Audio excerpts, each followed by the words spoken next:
আজ কলেজ স্ট্রিটে কলকাতা বিশ্ববিদ্যালয়ের সামনে পশ্চিমবঙ্গ ছাত্র পরিষদ, পশ্চিমবঙ্গ যুব কংগ্রেস এবং পশ্চিমবঙ্গ আইএনটিটিউসি সেবা দলের সম্মিলিত প্রতিবাদ কর্মসূচি অনুষ্ঠিত করা হলো।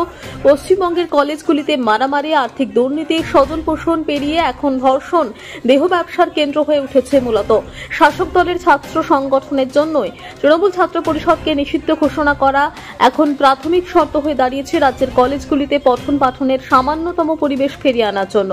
তৃণমূল সরকার যুব সমাজকে চাকরি না দিয়ে তাদের তোলাবাজি, সংগঠিত অপরাধ, নেশাখুরি, দেহ ব্যবসার দিকে এগিয়ে দিচ্ছে টিএমসিপি নামক মাফিয়া সংগঠন তৈরি করে, যা তৃণমূলপন্থী শিক্ষক সংগঠন ওয়েব কুপার সমর্থনপ্রাপ্ত টিএমসিপি নেতার কলেজে চাকরিও জোটাচ্ছেন সম্পূর্ণ বেআইনি উপায়ে।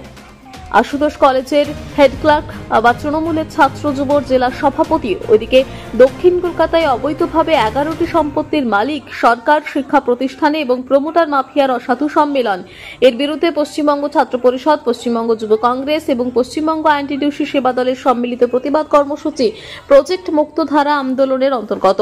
টিএমসিপি নিষিদ্ধ হোক, শিক্ষার সুদিন ফিরিয়ে আনতে টিএমসিপি সংগঠনটিকে শিক্ষা মানচিত্র থেকে মুছে ফেলার দাবিতেই আজ যৌথ কর্মসূচি গ্রহণ করা হয় কংগ্রেসের পক্ষ থেকে। তার পাশাপাশি শিক্ষামন্ত্রী ব্রাত্য বসুর ফটো এদিন জ্বালানো হয়।